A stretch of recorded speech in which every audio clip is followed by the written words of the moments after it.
Well, game number 2 on the way. Picks and bans going to go in a different way. We'll see. NRG will still opt for the first selection. So I'm eager to see where their picks and bans go, because if they want the first pick, then I'm very interested to see which direction they head. Right away, again, paying attention to PrettyPriMe, which I maintain is the correct thing to do here. NRG going to ban out Opwash. And it's not like NRG gave up too many, busted picks in the process of banning this Outwash and the Zeus. They gave up Baron and the Terra as terms of the top tier picks, I would say. Not that big of a front, honestly, because they had plenty of opportunity to pick up the Athena for themselves. The Morrigan for Yammyn didn't really provide the oomph that I was expecting to. But I think that as long as that Adapting has a pretty good game, that objectives start getting secure from NRG without the overstepping, overextension, then they should be able to win it in course of game 3. Chernobog banned next to the Freya, and the first selection will be the Athena, just like we saw last time. The Global Guardian very, very strong, and the Chiron answer to her. Now, game number 1, I said the Chiron is a great answer to Athena, but perhaps did not need to be selected this early. After the success in game number 1, I do think the Chiron needs to be selected this early because, well, we've seen it. And now if I'm NRG, I'm either picking it for myself or I'm banning it out next round. So now that the cards are on the table, I know what cards you're going to play. I'm going to look to counterspell, tap my 2 islands. Chiron selected to avoid that scenario. Athena, Baka, Vulcan, Chiron, Serqet, and one more Toli. I like the Athena Vulcan combination. Tauntins and Meatballs is good. Bakasura for Adapting. We saw how he was able to play it up against Dignitas. Got the victory there. Question is, can he be patient enough compared to the last game? Because it wasn't that patient. He was trying to force a little bit too much at times. Well, the Baron Samedi here for Obey. Last time we saw it in the middle lane. Very interesting look for PrettyPriMe, who does like these immobile mages, but seem to be lacking the damage in the early game. Late game, the damage is totally there, but does take a little while to come online. Baron Samedi one more time. We'll see where it winds up. NRG going to ban out the Terra and the Hell. I would love to see NRG start focusing out PrettyPriMe. Baron Samedi is usually run either support or in that soul lane because he needs some assistance from time to time. The blue buff specifically allows Baron to be more spam-centric, and in the support role, you're looking for the lane pressure. But in the mid lane, you're a sitting duck against the Athena and the Vulcan combination. Odin going to be selected here by Obey Alliance. Again, just the ring control coming out from this character, not really telling us if it's going to be in the support role, the solo lane, or otherwise. Pretty much just those two. I don't think he's playing mid. Sorry, big man Tings. But across the way is Bellona and Chronos. Let's Chronos go. Selection. Former Season 2 skin from the Epsilon days, and Bellona selected from NRG yet again. A good idea in terms of getting the Scourge off to shut down some of these basic attacks. Not only are you focusing out Chirons from the Hunter position, but preventing CaptainTwig maybe from getting the passive Catalyst going. So the Kukulkan here, that'll put us... Kukulkan likely in the mid lane. Baron Samedi maybe over there in the support role, and Odin in the short lane. We'll see where those two wind up. Who's going to win, NRG or Obey? Hey, Toli. Hey. How you doing, bud? Very good. Do you have any talents? No, unfortunately. You any good at impressions? No, definitely not. I'm very interested. I want to hear your Chronos impression. I thought I heard a Chronos earlier. I thought he was in the building. He was definitely in our ears. He might be. Can we see the solo on Toli real quick? Solo on, no. Let's go. Oh, there you go. Where is he? Oh, my goodness. Oh, where is he? There he goes. That's my impersonation. There's a Chronos in the building right now. It's somewhere. Not here, though. Oh, the commentators? I don't think the commentators are ready, so you have to do it. Let's go. I'm pretty sure the commentators have been ready for a long time, actually. You sure? I'm pretty sure. Yeah? Yes. Finch, Taco, are you ready? Are you there? Yes. Yes. Yes. Let's go. Thanks, Tom. Thanks, Toli. Moving into game 2, NRG up against Obey. Yes, some Chronos there on the desk and some Chronos here in the game. And you know what? When NRG take a tough loss, and that is absolutely what last game was, they come back to this Chronos, man. And emilitoo on it is so consistently good.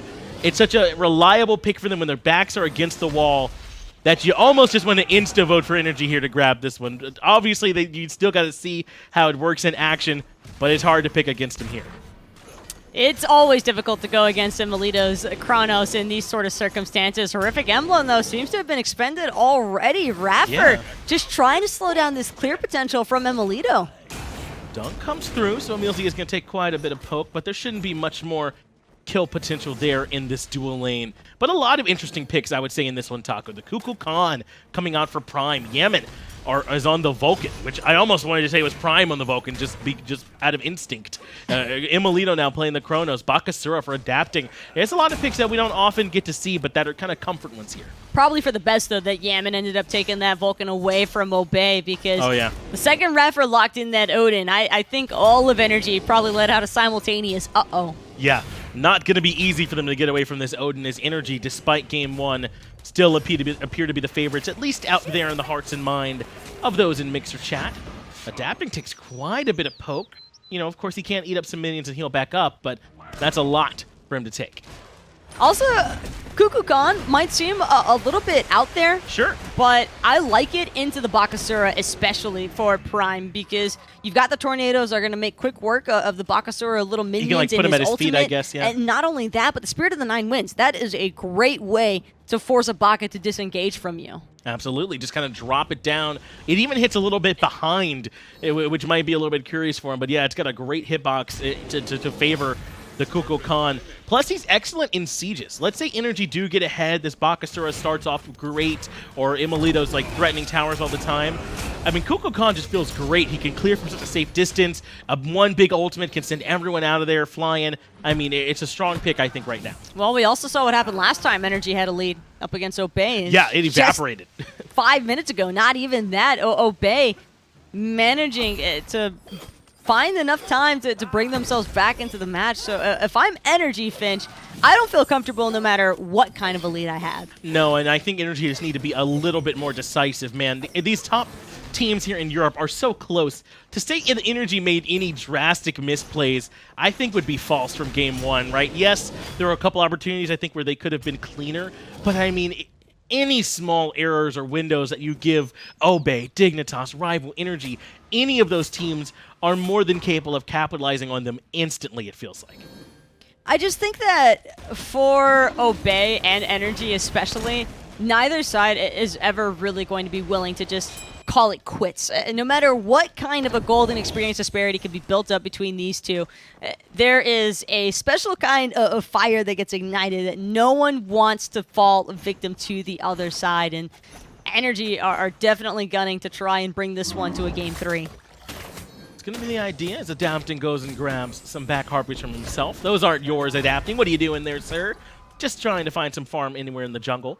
He had a very huge lead, I would say, in game one, but never that big over Twig. Even though he got a ton of kills, he was like, what, 7-0-2? I think at one point, something close to that. And still, he never was able to put enough distance between Twig, or really enough for NRG to feel like they were 100% in control. Only 1 or 2 team fights, and it got ripped away from them. I do like what NRG are trying to do, though, with the objective control this time around. They're looking to have a composition that can actually effectively burn objectives before Obey has the time to kind of pussyfoot around the territory, because that's all that happened in that last Fire Giant, which arguably cost them the match. Speaking of which, Xaliea almost found maniaKK in a coffin of his own with that life of the party, but Eagles rally plus a shield bash going to get him on out of there. Took a lot, didn't it? To get away from life of the party. It really does pull you in a lot, especially when that hysteria is built up so quickly. You get pulled in so much faster based on that. So in the 1v1, almost always you're going to be getting good pull speed on that. So maniaKK had to expend nearly everything he had to get out of there. He's elected for the Berserker Shield first item. It's so core now on these auto attack warriors, even in to a magical opponent like a Sobek or like a Baron like he's up against now. It just synergizes so well with him that you got to pick it up. maniaKK, though, still looking for more, actually pushing into Obey's jungle.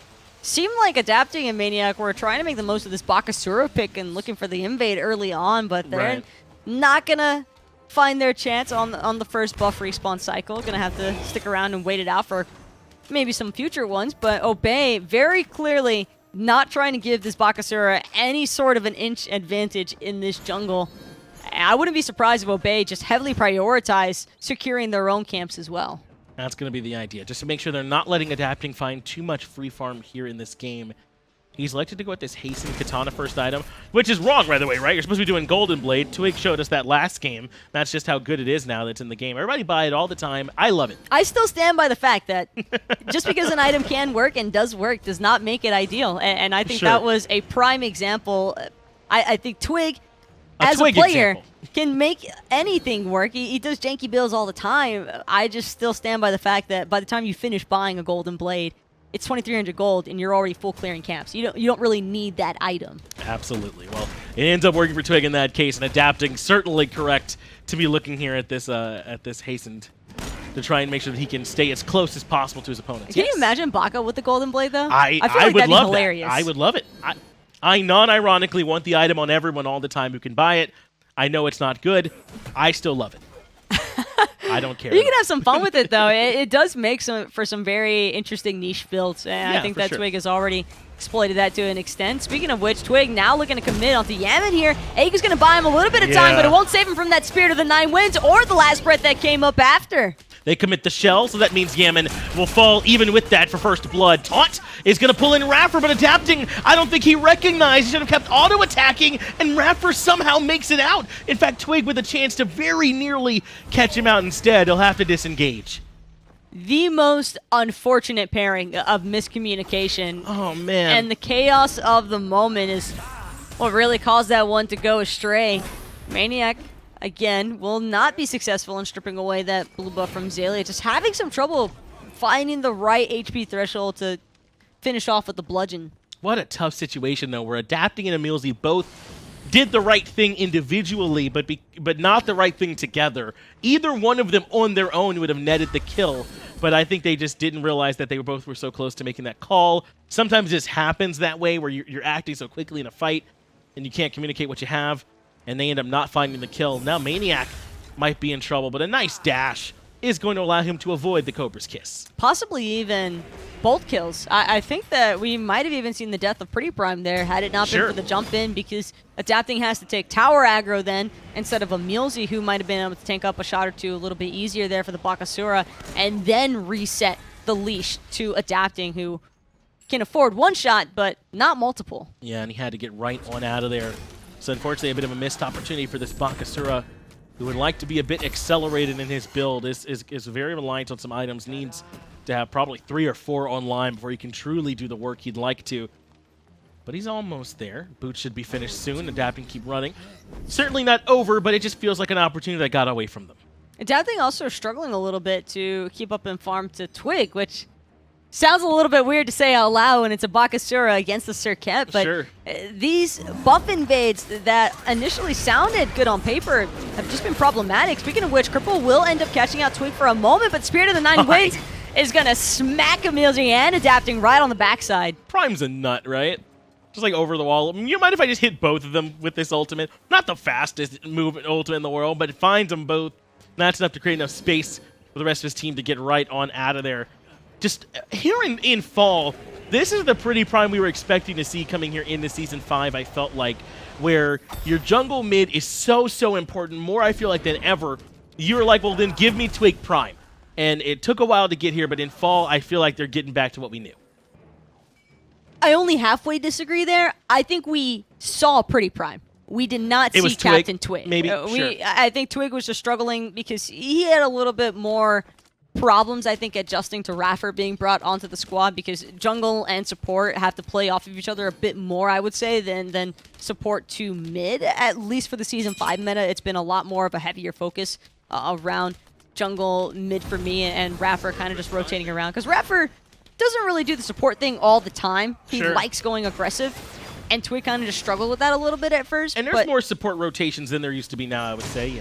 Yeah, and now it really feels like Twig is starting to find his groove alongside of the rest of Obey. Their synergy has definitely looked infinitely better than what we saw in spring and summer, and I don't think anybody on the team would disagree with that either. And it's not even so much that Prime is playing better. I think that they're starting to just full-on give him the reins. They're like, Prime, do the thing more often. At least it feels that way from the outside perspective, as they're sort of giving him these immobile but carry mages very often is what it is. Not like dashes, not like jumps. They want someone who can hit, 1 or 2 big shots and change the fight. as Twig jumps in, has to expend the beads, actually goes back in with last breath, and sets up for Yammyn to find the kill on him. But now you got to worry about iRaffer jumping right in with the bird bomb. Was expecting a ring to come out after the fact, but never really came out. Instead, iRaffer just going to sit and wait. I think Spirit of the Nine Winds having already been used and not finding a home was the main reason why we don't see iRaffer want to continue aggressing. And speaking of aggression, maniaKK almost ended up getting soloed by Xaliea not too far away from that mid lane Harpy fight. Ended up making sure he got back out of there, but very curious from Twig to jump in. He did have the purification bead, so he knew he had a way back out, but the setup wasn't right there for him right away. A great taunt from emilZy kind of pulled him in right away and disrupted his flow. Adapting is going to strip away the blue buff and run on his merry way, but not too big of an impact. I mean, at this point, Xaliea is okay with that. I like this, though, from Adapting. It's still very clearly, despite not having much success in the earlier portions of the match, as things continue to progress, it's a little bit more chaotic for Obey to frequently stay on top of their buff timers, and you're going to start being a little bit late to camps. Well, unfortunately, you can't afford to be late whatsoever when there is a Bakasura on the map. He will absolutely out-secure you on them, even if you're nearby, even if you're close.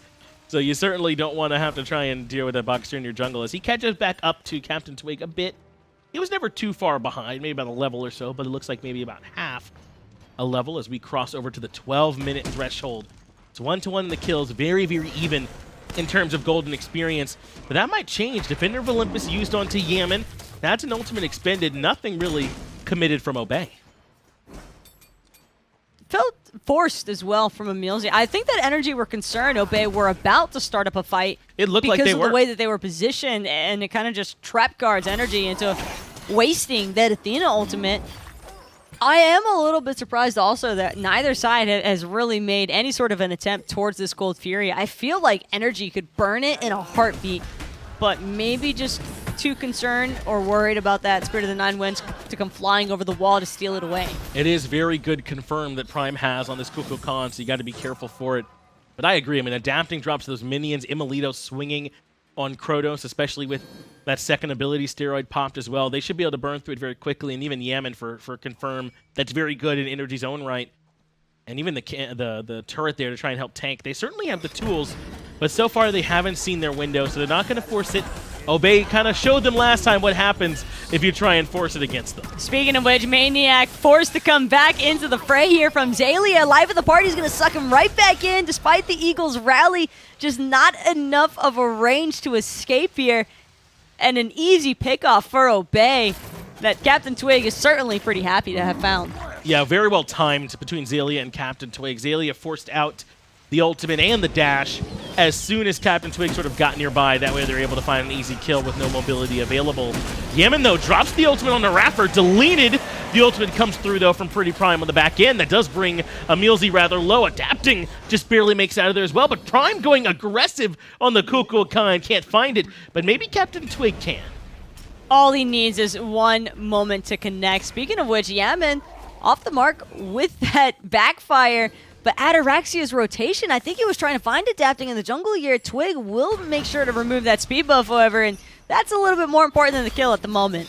It is a nice consolation prize to at least find that one for CaptainTwig, trying to slow Adapting down even further. maniaKK not going to be have much more impact there, but another nice fight in the middle lane. This time iRaffer drops down the ring, and they're able to throw down inside it. The ulti for PrettyPriMe only hits emilZy, that's why they don't find much more on the back end, but NRG at least able to find a kill as Pyromancer's low, but Obey are right here. Yammyn had no idea that Twig was right around his backside until it was too late. Meatball up into the air, try and buy himself some time, but Xaliea can't suck in Yammyn from behind the rock. Defender of Olympus is coming out to try and keep Yammyn standing for now, and it is going to be enough, though he does end up getting controlled, but it's actually Twig who falls first. Last breath is going to be enough to make it at least a 1-for-1 trade, and now emilZy could get locked down, but Ataraxia and iRaffer don't have the tools, and emilZy walks away. You would almost think that emilZy and Ataraxia are on the same team without neither of them were really bothering with the other. Ataraxia, though, will forfeit his T1 tower. That's the risky take with rotating at any point against a Chronos in the dual lane. And emilitoo probably happy to have helped stem the bleeding, at least for a moment here for NRG. Instead, they'll look over on the right-hand side, but Xaliea at this point, even without the ultimate, not going to be an easy target Another nice exchange ends up being 1-for-1, but no, they will indeed chase down Xaliea underneath the tier 1 tower, and not really anywhere for the Baron to go. Adapting finds him with that ultimate, the cone autos, with some great help from maniaKK. That's the moment that NRG have been waiting for to strike, by the way. They have been looking for Xaliea time and time again. And it's so unfortunate, too, because I think that life of the party just now came back up off cooldown. Yeah, he did not have it at the beginning of that engagement. But you're right, he has a ton of cooldown available to him, so it almost was there. Just unfortunate timing, or rather good timing for maniaKK and adapting to be able to capitalize on that very small window. So now NRG have the kill advantage, very, very small gold advantage, about 1,000 or so in their favor, but nothing really significant enough to write home about. A little bit of experience going their way to 3,000. Remember, it was nearly 4 times this last game at the same point, and that one got away from them too. Pretty much all the fights that have taken place so far have just been cherry pickings of moments for either NRG or Obey. Although I do feel like Obey have been much more aggressive this match in comparison to the last one. But that was kind of to be expected after CaptainTwig took the Serqet, because you just have a little bit more jungle presence at the start than a Bakasura, who kind of needs some time to get the Haste and Katana online, so that way he can find the commitments on those chase down kills. He's been able to find them here so far as I'm taking a look around at the build paths. Ataraxia going Transcendence, Boots, Crusher. Looks like he wants another pen item 4th. Is there going to be any lifesteal in this build for Ataraxia? Does he go for that, I guess, later on, maybe like a Blood Forge or something like that? Or does he even need to worry about it? Is he just in the back relying on the heal that's in this Chiron's kit? I also like that the Chiron has the cleanse for the cripple off of Adapting's ultimate.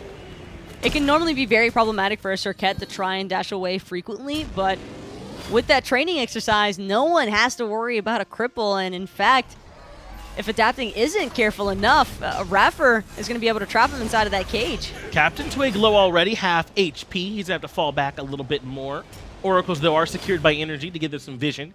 At a key time, we're about to approach 18 minutes in, so either of these squads could burn down the Gold Fury relatively quickly at this point, as Xaliea and maniaKK just trade blows really quickly over there on the solo lane side. But still, we haven't seen much aggression around these objectives. I've kind of been surprised by that through the game so far, Taco. I think it's mostly because of the fact that both sides are just respecting the big burst mage damage that a Vulcan and a Kukulkan can provide. Realistically speaking, it would be a hard 50-50 toss-up, but this kill might not be as 50-50. It's looking like 100% good to go for Obey. maniaKK has to use the ultimate get away. Ataraxia has already fallen elsewhere on the map, so it's a 1-for-1 yet again, but it's NRG with control around the Gold Fury, so they pull it. Yammyn still up, still has the ultimate, and PrettyPriMe nowhere nearby. This should be a Gold Fury for NRG every day of the week, because Obey are grabbing the Pyro. But it should be a trade out of objectives. The main thing here is, actually hold that thought. NRG almost stealing that one away. Yammyn from way downtown off that Earth Shaker, just not going to be able to find its target, which was the confirmation kill, but now NRG can look to push in for this T1 in mid. They're going to try and force it down. emilitoo has plenty of damage. iRaffer controlled by the taunt, but undeterred, is going to continue to move forward and still has the cage if he wants to drop it, but hasn't yet. Xaliea shows up as well, has some nice sustain he can provide to the team, and NRG changed their minds about forcing down the Tier 1. It's for the best, though. Just so much turtling mechanisms provided from those tornadoes. Speaking of which, emilZy, he's already used the dash. There's no escape this time around, and PrettyPriMe will find the last hit. iRaffer with the zoning ultimate as well to keep Yammyn locked away, and it seemed like it was going to be a disengage from Obey, but now with the 4v5 in their favor, maniaKK's coming to join the party. He dunks down on top of 2, but the ultimate comes out from Prime and dissects. The team fight doesn't quite hit home. Adapting can't find much with his either, and Obey Alliance fall back. Remember, it's a 5v4 in their favor. They're ready to resurge. emilitoo gets control, pulled back in, and Ataraxia finds one more. Twig has to disengage, but the rest of Obey can keep looking for more blood. Fortunately enough for maniaKK, it doesn't seem like the poison had a chance to spread, but that won't matter because Ataraxia is going to find the double kill anyway. Adapting still pushing forward, but without the Butcher Blades to find the kill, Ataraxia is just going to take out Yammyn as well, adding to the bunch. Tripskis for the Chiron. And now they can turn their attention towards the big-time objective. Who worries about Tier 1 towers? Not when Obey Alliance are around. They've even got CaptainTwig showing up as well. emilZy and Adapting are nearby. No ultimates available there. It's the 4 against 2. And once iRaffer shows up, 5. Can they defend him against the Fire Giant by themselves? emilZy low, controlled by the stun. The Coffin pulls him back in. They forget the Fire Giant for now and just go for the fight. Adapting, just spazzing all over the place, trying to find a home for those Butcher Blades to proc the haste and katana effect, but it'll do no good this time around because the slow is already in place from PrettyPriMe. And just like that, the contest is all but dissolved. And Obey now looking to pull this Fire Giant one more time, but Adapting, he's still back for more. Prime has the ultimate this time, though, so much better secure. Adapting gonna look to try and make Prime his target. The ultimate's used to make sure Adapting gets flattened, and not for the secure. Now Obey with one more kill underneath their belt, turned back towards the FG. maniaKK pops the sprint only on himself. He wants a little bit more action. NRG are not letting this Fire Giant go for free, that's for sure, Finch. This iRaffer won't have that cage for just moments longer. Ataraxia does have his ultimate, and Last Breath is back up and running for Twig here. But NRG were successful. It might have seemed like craziness and suicidal from emilZy and Adapting, but it makes sense because all they wanted to do in the first place was force Obey away from the Fire Giant. Looks like they are going to be able to defend the Fire Giant, at least for now, and we might have a bit of a lull here in the action. Let's go back and take a look at Ataraxia finding that triple kill in that last fight. He had a great position on the back end with maniaKK here low and dunked down, and the masterful shot to make sure he secured it. And I love this as well from Yammyn. Yammyn finally moves out forward, just a little bit too far ahead. His turret had already been destroyed, and Ataraxia was just ready to strike, just came barreling right down the mid lane, looking to take out the Vulcan, and, well, NRG are not out of this one by any means. I mean, the gold and everything else is all but even between these two teams. The main thing is just that Obey have definitely felt like they've been coming out on the better end of things from these engagements. At least lately on the back end of the game that I would say. And Obey Alliance weren't able to find the Fire Giant on the back end, but NRG had to keep kind of just throwing their bodies at it, their lives. And Obey said, okay, we'll take whoever comes in next and we'll kill them too. So even though they don't have the FG, the game is now back a little bit in their favor, very much on even footing. And they're the ones who can start trying to look to force down another objective on the back of another fight. Yammyn just going to chill on his own here in the mid lane for a little bit longer. And Adapting as well, just got to start working on building up those minions for his ultimate also. And I am surprised though, Finch. There's been one Gold Fury throughout this match so far. 23 minutes and climbing here, and I'm just waiting because I feel like eventually one of these team fights is going to be an absolute bloodbath. maniaKK does have some extra attention that he might not have wanted, but it's a-okay. Level 18 Bellona able to walk out of there no problem. Height of the Urchin is there for him. We're going to need to get that one a bit more stacked. Make sure he's fully defended. They send Adapting running away on the left-hand side as well. All ultimates available if they want to start this fight, but Blink expended by Adapting just to make sure he could reposition. He knew. Twig would have undoubtedly decided to aggress onto Adapting there, and even a force out of beats would be incredibly detrimental for the Bakasura right now. Sure, you have CC immunity if you launch that ultimate, but timing that when there's a Baron to worry about, slows and Cobra's kisses, it's just not worth the risk. emilZy finds Twig, but he's largely alone. So no follow-up on the taunt, at least not yet. Twig does take a little bit of damage on the backfire, but one more time, it's NRG who have control, at least around the Fire Giant pit. They start up Pyromancer. Xaliea, iRaffer, Twig all around. Prime is going to come in from the backside of the wall, and NRG leash the objective, at least for now. Pyro's nice, but is not worth losing your life over. Not in the slightest here, and more importantly, I think the Fire Giant would follow suit to whichever side ends up losing out on the next engagement here. NRG know it too. They can't really afford to just drop 3 members and still manage to shove Obey off of the Fire Giant with only 2. Because the longer that this game goes, the easier it is for Obey to just start burning out these structures at the same speed of NRG. Yeah, I don't think that they'll be at too big of a detriment for their ability to burn structures. I agree with you once they get that going. But look at Ataraxia. Still no lifesteal in his build. He's not going to need it at any point on this Chiron. He has some sustain in the kit. He should be A-okay. And he hasn't taken any deaths either. He hasn't, or only one rather. He really hasn't been under that much duress. I actually like this more from Ataraxia. I think lifesteal, sure, it's nice to have on a hunter, but a god like Chiron, you're probably dead no matter what if you're in a position to be committed to. So I like the mentality here to just full in invest towards damage. We'll see if maybe it hurts him on their sieges if he can't fall back and sustain up, or if the extra damage works. iRaffer jumps in aggressively, drops down the cage, and isn't at least able to lock down one. emilZy finds a taunt, but a big ultimate comes through from Prime. Doesn't find a ton on the back end. Instead, the engagement comes out from maniaKK. Big ultimate from Yammyn on the back end brings Ataraxia low. Ataraxia could very well end up falling here, but instead it's going to be Adapting, who's just turned and burned upon immediately. Now it's iRaffer trying to zone out 3 members from NRG, but maniaKK's going to come back just to make sure that his team's going to be safe and sound there on the back line.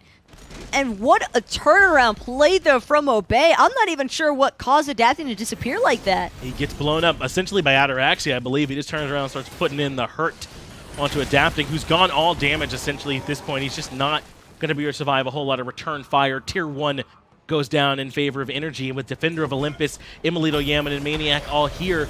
They're going to go for the Pyromancer. I thought they might consider Fire Giant, but still cautious approach. As emilZy starts up the FG, now they're going to go for it, but I don't know. That might have been, yeah, it's too late. I agree.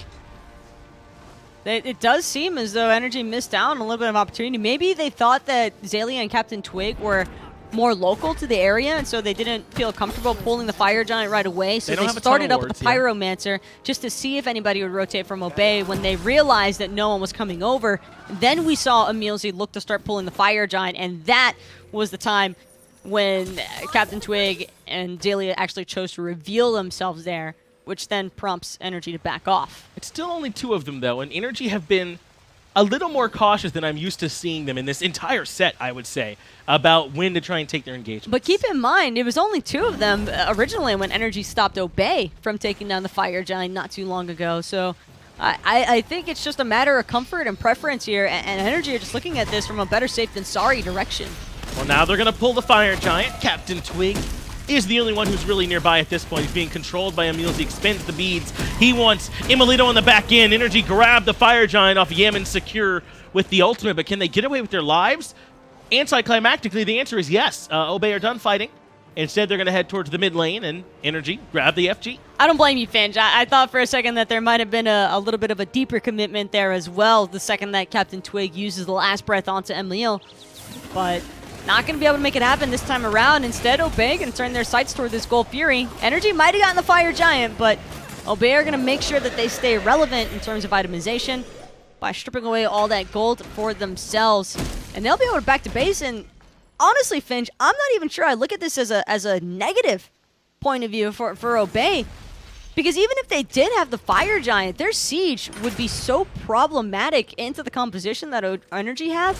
I think they're better off playing the defense in this match anyway. Yeah, especially around Prime on this Kukulkan, their defense is going to be relatively strong.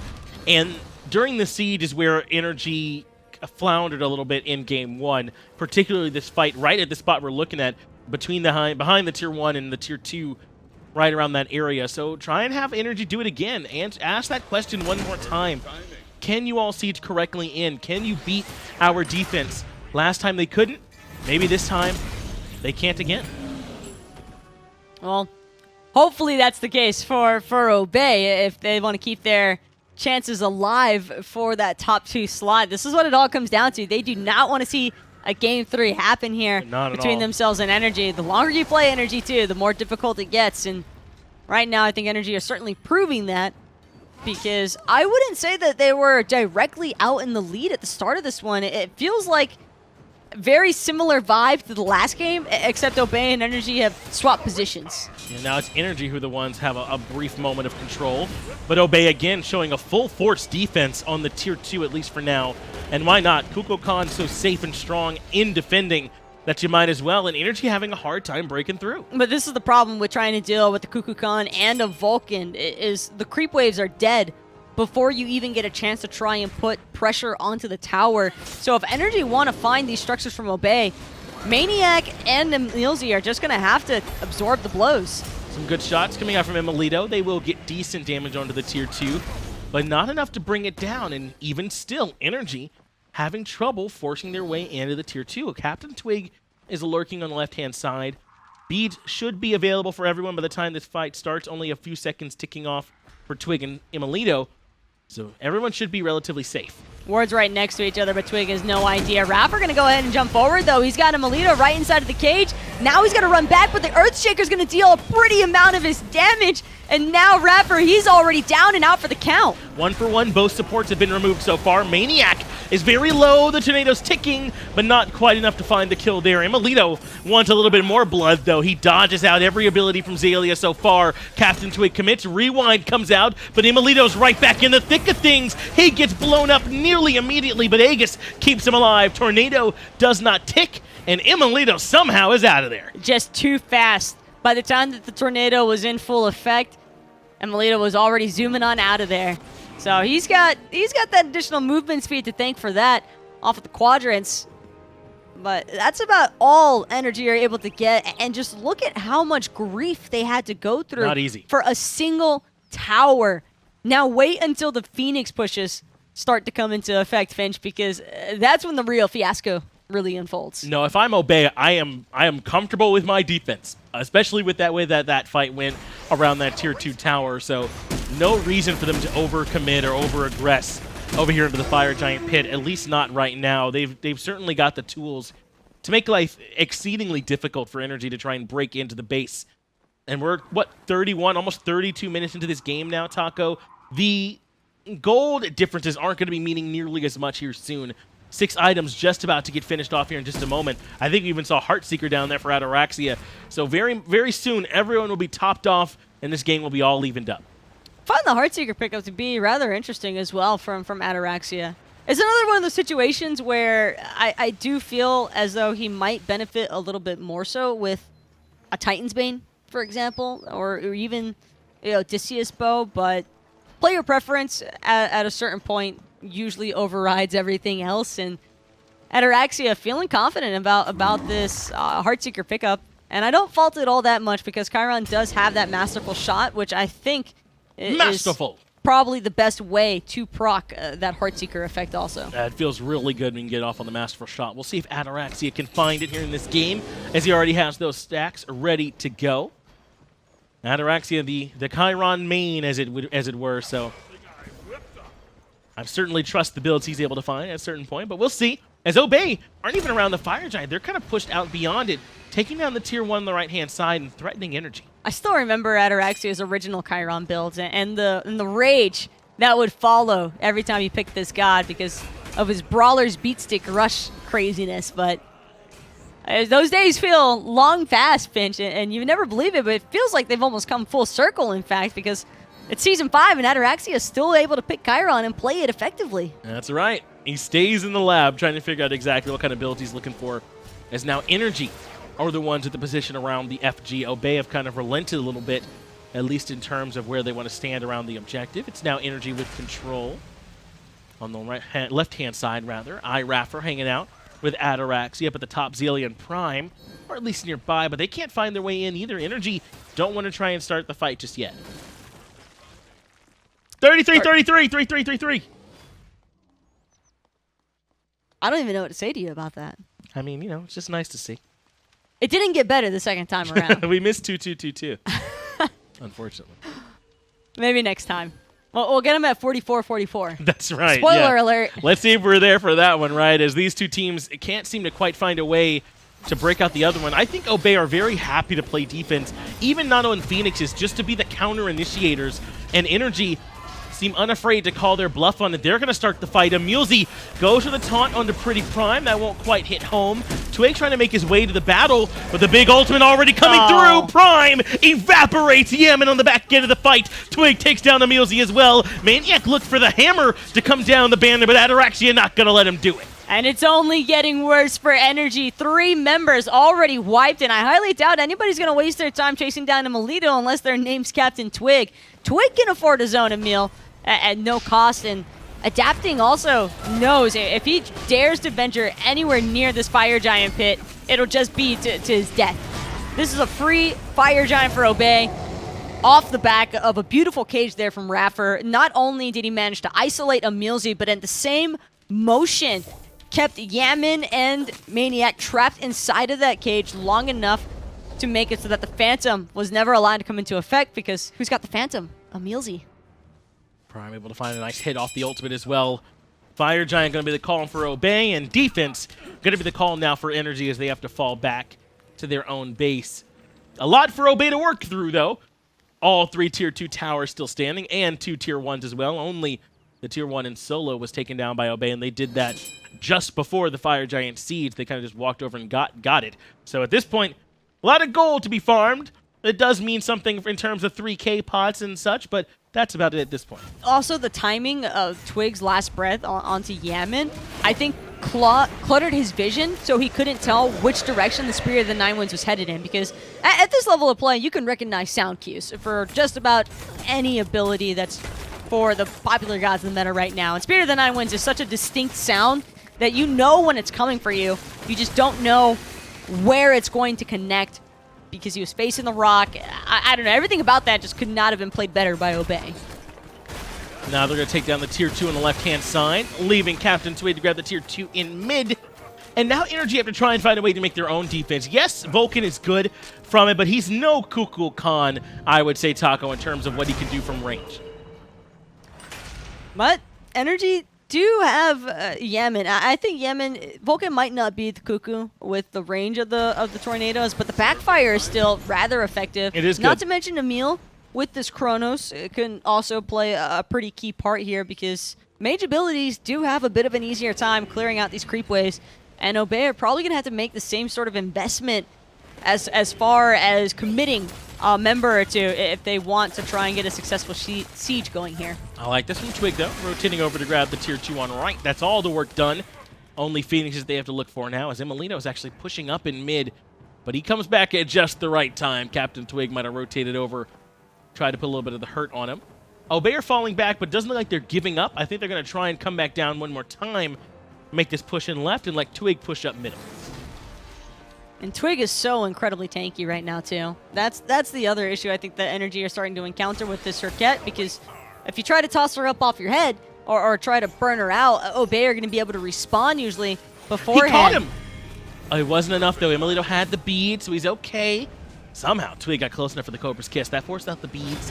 He will be much more vulnerable on the left-hand side once they full commit onto this Phoenix.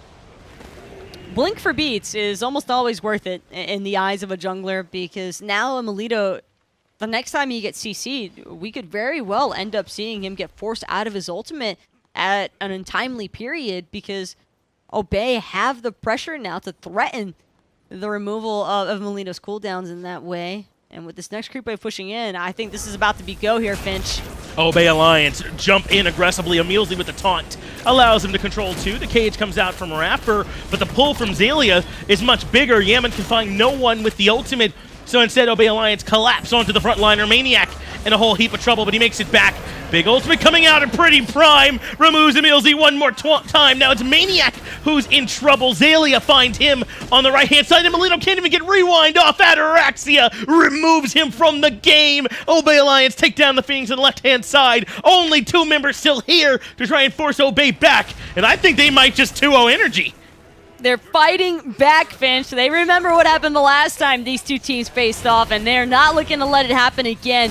NRG, for as strong as they looked in Game 1 and arguably Game 2 here, Obey just managing to turn it right back around on them. That's huge. Obey Alliance take down NRG in 2 games. So impressive considering NRG's last performance up against Dig. They looked like world beaters again, but then Obey Alliance come back out. They kind of put the brakes on. They say, hey, there's still a lot of teams here in Europe that are trying to compete, and we're one of them. Obey Alliance look very strong. I think we've approached the point now, Finch, where it's just too difficult to call it who's going to end up in the final 2 already for Europe. It's just all over the place right now. And not only that, but Worlds especially.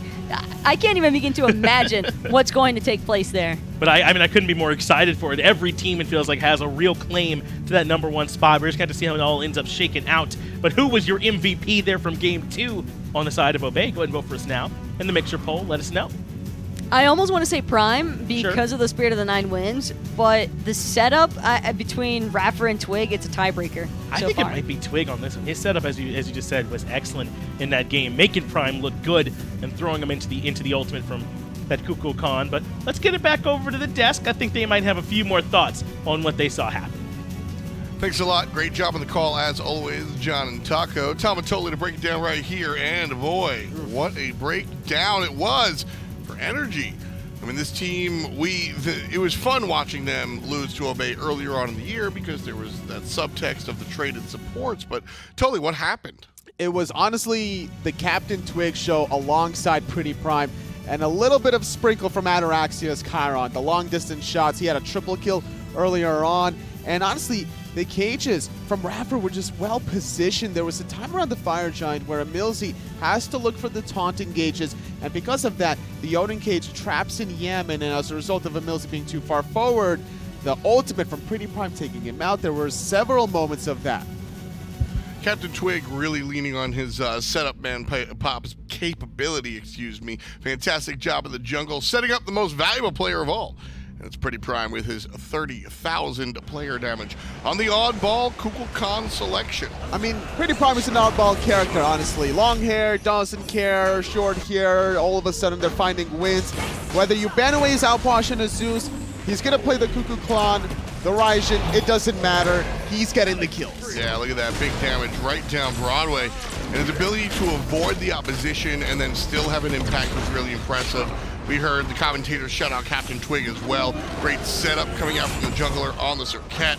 All lining up the big man in the middle. PrettyPriMe, your MVP of match 2. And honestly, it was difficult to call this matchup in Obey's favor going into it because the history between these teams, looking at the 5-set winning streak from NRG, but it always seems that Obey is NRG's kryptonite at the end of the day. Between both games, NRG had a lead at one point or another, but yet again in game number 2, just getting overzealous when emilZy, I believe it was, that got picked around the tier 1 tower in mid lane.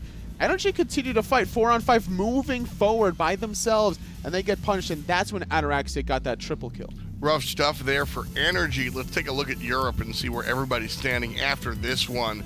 Obey standing on their own 2 feet, and now standing in that 3rd place position. They will be different. No, they're going to be tied up there at number 2 because of the plus-minus differential. So it's a tie between 3 and 2. And the head-to-head is completely even. Week number 2, it was 2-0 for NRG. Today, in this week number 4, it's going to be Obey 2-0ing. So every game still matters. Oh, yeah. It's all down to the wire here. Obey and NRG trying to figure out who's going to be taking that quick trip down to Atlanta. Going to be very, very interesting for sure the remainder of the season.